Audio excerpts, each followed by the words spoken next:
So we don't have the perfect aging situation as far as being able to just like hang our meat. But I think what we're doing is the next best thing. We have racks and trays to catch the blood so it starts sitting in a pool of blood. And then every day we're rotating the meat around.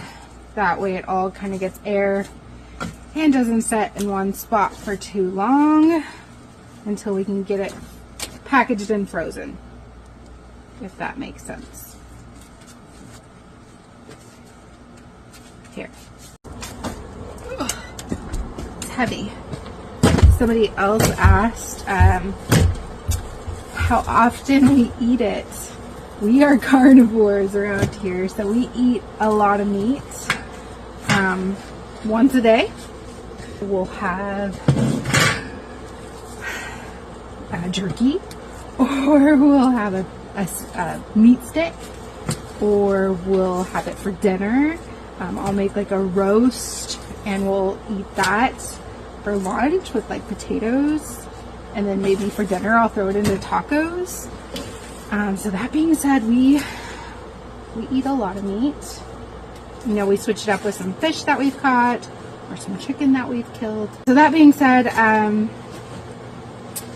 this meat will last us about a year and a half. Eating it pretty much every day. Another question was, what does it taste like? So some people will say that it tastes like beef, and I agree. There's some times that I make it and I don't even realize that it's not a cow. It does have a slightly sweeter taste to it, and some people have said that it's kind of like if a cow and a deer had a baby, because deer is more gamey and cow isn't, and elk it's kind of in between, but I lean towards beef taste. I like it more than deer. I don't taste game a lot of the times. Again, I forget a lot. Actually, when we ran out of elk meat last time and we purchased beef again and ate it again, I thought it tasted gamey. I don't know. It was weird. I don't know if my taste buds just weren't used to eating beef so much, but the cow had a game taste to it to me. So I don't know. I think your taste buds kind of change with what you're eating a lot of. Get used to it? I don't know. We are down to just 3 chickens from when we processed birds.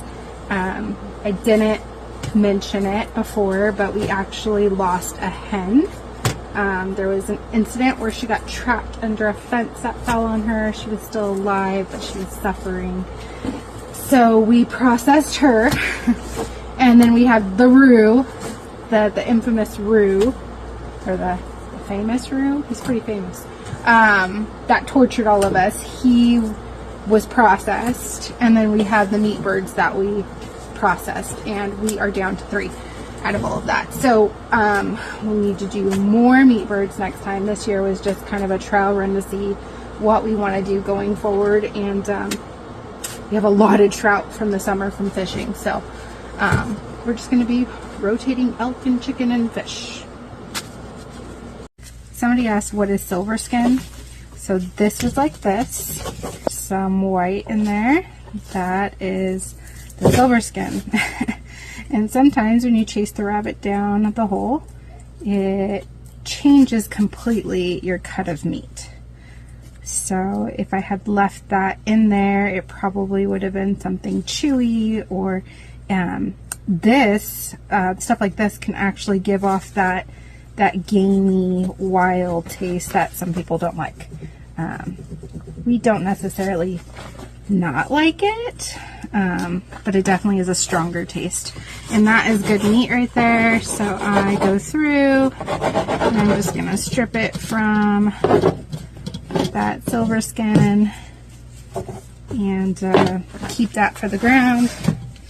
And then that is what you're left with afterwards. That is just trash. And you can just kind of chase it around And sometimes it's easy to take off, and sometimes it's torture. Sometimes it's torture. But yeah, when you're getting meat from the butcher shop, they just like take out a huge chunk. Where we try to save as much meat as possible. So tedious, but more meat worth it.